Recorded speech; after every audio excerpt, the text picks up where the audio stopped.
All right, well, thank you to everyone for being here today. We certainly appreciate it. My name is Ryan Mears. I'm the Marion County Prosecutor, and the Marion County Prosecutor's Office is announcing that we have filed 30 charges today involving an allegation involving a serial rape case that has taken place here in Marion County over the span of a number of years. The first incident that is described in the probable cause affidavit occurred in 2013. The final incident occurred in 2024. As a result of that investigation against the defendant, many of those charges are the most serious charges that we are able to file in the state of Indiana. They involve level 1 felonies, which carry range of penalty from 20 to 40 years. And this is actually also under the old code in 2013, which would be an A felony, which is 20 to 50 years. So we are talking about a significant level of punishment that is potentially out there based on the charges that are filed today. Just briefly about the facts, this is one of those cases, and the allegations contained in the probable cause affidavit are absolutely horrifying. We have completely innocent victims who were attacked and had to endure just unspeakable things. And unfortunately, it was not limited to just one individual. We had multiple victims who were involved in this case who had to suffer through just a very traumatic set of experiences. The thing to me that stands out about this case is just the incredible strength and resiliency about these victims. We are talking with individuals who had to endure this in 2013, and because we were able to get a DNA CODIS hit, they were then contacted by the detectives. They were asked to relive literally the worst moment of their life, and every single one of these victims came forward, provided us with information, and put us in a position that we were able to file today's charges. And so I think today is also a testament to the strength and will of so many survivors that we have in our community. And we are here because they were willing to come forward and provide us with information not only 12, 13 years ago, but also have that follow-up conversation with law enforcement today, which is something that I know everybody in this room is just incredibly grateful for that level of support. The other thing is this case was pending for some time, and we had a lot of good information in terms of a pretty good physical description. We knew who we were looking for, and we knew all the cases were linked. The Marion County Crime Lab was a tremendous partner in terms of telling us, hey, we think we are looking for the same individuals. When you began this investigation, it was also very clear that all of these incidents occurred in essentially the same geographic location. And very recently, thanks to our friends at the FBI and our federal partners, we were able to get a CODIS hit where we were able to link all of these individuals together. We were able to identify a suspect, and as a result of that identification, we're in a position to make today's charging decision. And to walk you through kind of the investigative process, I'll turn it over to Chief Kendall Adams. Thank you, Prosecutor Mears. I want to begin by acknowledging the pain and trauma that many of our neighbors have endured. This is a kind of trauma that can stay with someone for their entire life. And today, we keep those survivors at the center of our thoughts. Their courage and their willingness to work with law enforcement is the reason we stand here today. So how did we get here? As you heard, in March 2013, we believe the suspect committed his first sexual assault, and his second in June of 2015. Incidents 3 and 4 occurred in September and October of 2016, and most recently, as Prosecutor Mears said, January of 2024. For more than a decade, our investigators have worked to identify the suspect responsible for these series of horrific crimes. Over the years, DNA profiles from each of the cases were entered into CODIS, which is an acronym for Combined DNA Index System. These profiles link to each other, confirming the same suspect was responsible. However, they did not match to any known offender in the system, and the suspect remained unidentified. That is because the suspect's DNA was not in CODIS at the time. While we knew these crimes were connected, we did not know who was responsible. For years, detectives worked alongside local and federal partners, pursuing every lead in an effort to identify this individual. That all changed about 2 weeks ago. On April 21st, 2016, the Indianapolis Marion County Forensic Service Agency, commonly referred to as the Crime Lab, received a hit connecting the DNA profile to a series of cases, immediately contacted the FBI to confirm the individual's identity. Given the severity of these crimes, the request was expedited by the FBI, and on April 22nd, the FBI confirmed the suspect's identity and notified the lab and IMPD investigators. Once that confirmation came in, an IMPD homicide analyst moved quickly to create an intelligence packet for our violent crimes unit.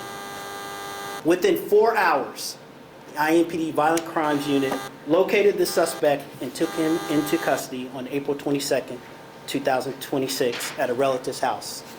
That was the same day we got his identity.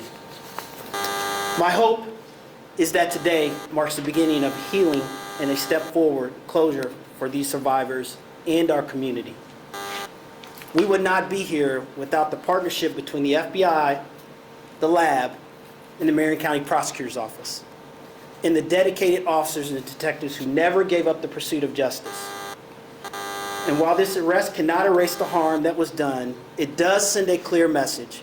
We will never stop working to identify those responsible and hold them accountable. I would also like to recognize the following detectives and deputy prosecutor who worked tirelessly that has led to today's announcement of formal charging. Detective Chris Edwards, Detective Dave Everman, Sergeant Jason Bachting, Detective Noel Reyes, and Captain Bill Carter, and Deputy Prosecuting Attorney Jeff Canoe. All these individuals helped get this case off the finish line. I will now turn it over to Special Agent in Charge, Tim O'Malley with the FBI. Good afternoon, everyone. My name is Tim O'Malley. I'm the Special Agent in charge of the FBI's Indianapolis Field Office. First, I want to recognize the survivors of these crimes. Coming forward to report crimes like this takes a tremendous amount of courage and bravery. And because of that bravery and courage, we have the results that we have achieved today. This investigation also shows what's possible through partnerships, through law enforcement partnerships, and having the tools necessary to solve crimes like this. When law enforcement partners work side by side and stay committed, even the most complex cases can be solved. In this case, the FBI worked closely with IMPD, the Marion County Prosecutor's Office, and the Marion County Crime Lab. And through the use of investigative tools like investigative genealogy, the FBI's CODIS database, we're able to identify a suspect connected to these sexual assaults. Let me be clear, this work was conducted carefully within the strict legal guidelines and privacy guidelines. Genetic genealogy, the CODIS database, DNA are very powerful tools when we use them deliberately and carefully. And we use these primarily in cases of serious violent crime, when other methodologies have not produced results. What's important, though, what I want to say is that during this investigation, every step was done carefully and correctly, and that diligence was ultimately allowed us to identify a suspect and move forward with this case. At the end of the day, the case is about public safety, it's about holding someone accountable, and it's about providing answers to the survivors. I want to thank our law enforcement partners. This outcome would not have been possible without the collaboration. And finally, I want to ask anyone out there who has additional information on this case or other related cases, please come forward. This case is a testament to those who do come forward and produce results. So thank you. Prosecutor. And with that, we're happy to take any questions. I did just want to highlight our friends at the Crime Lab who are standing with us here today, who just did absolutely incredible work through the pendency of this case, not only linking all of the various DNA profiles, but we asked them to follow up. They're able to tell us, based on the description that we had, we knew that we were looking for an individual, and they were able to provide information that aided us in every step of the investigative process. So thank you again for all the effort, not only in the last couple of weeks, but over the course of many years to make sure we were in a position to make today's announcement. So with that, happy to take any questions. What was the suspect's connection to apartment complexes? Yeah, so all these, we believe the suspect may have lived up there. I don't know the exact connection to the apartment complexes, but we believe he resided up in that area. I think he's connected to it. It was linked to at least 5. Suspicion he might be involved in any one of these. There is that suspicion, and that's, as Zach talked about, if there are other victims that may not have come forward yet, we would encourage them to get a hold of law enforcement so that we can continue to investigate. We're going to continue to investigate. There's some other cases out there that are still we're not sure about. So, but this case is, and this individual for these cases today is connected to these, but there may be others. And just to follow up on that, I mean, I think it's important to note that in every sexual assault case, you're not necessarily going to have a DNA profile where you can do a comparison. And so, just to everybody out there who, maybe they didn't come forward, or maybe we didn't have the DNA evidence, if people have information, or if they think they have information that's related to one of these cases or another case that's potentially out there, we want to encourage people to contact law enforcement. And the great thing about Chief Adams' commitment is they're going to go through and look through those cases, maybe where we don't have the DNA hit, if there are similarities, to see, hey, are there additional charges, or are there different cases that can potentially be filed. And so I think there's a lot of follow-up that's going to continue to be done on this type of case. So you're saying he wasn't in essentially a DNA database, is that what Codex is?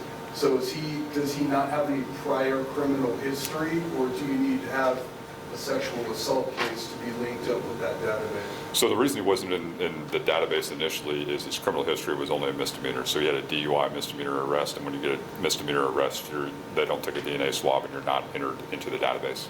So is he from Indianapolis? Where is he from? I'm not entirely sure exactly where he's from originally.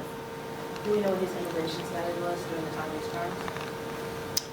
I believe he was here without legal status. His DNA wasn't in the system. His cases were all connected. He had the DNA, but he didn't know who he was. How did his DNA end up in the system? Yeah, there was an ICE collection, Immigration Customs Enforcement collection, that ultimately allowed his profile to be put into the CODIS database.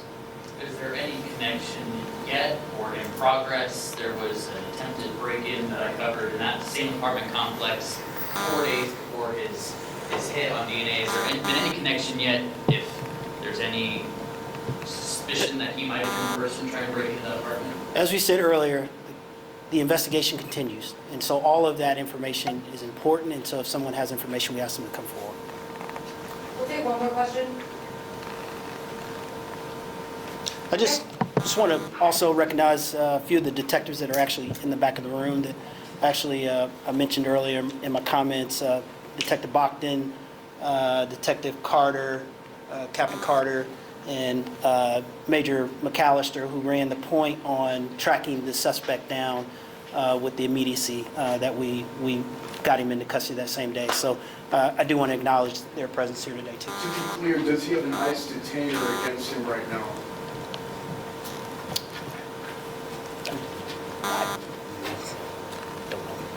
I think right now he's just being held on a standard bond associated with the criminal charges. Bond was $20,000 cash. Is that going to be up? We're filing a motion for greater than standard bond based on the additional evidence that was presented today. Thank you. All right, thank you.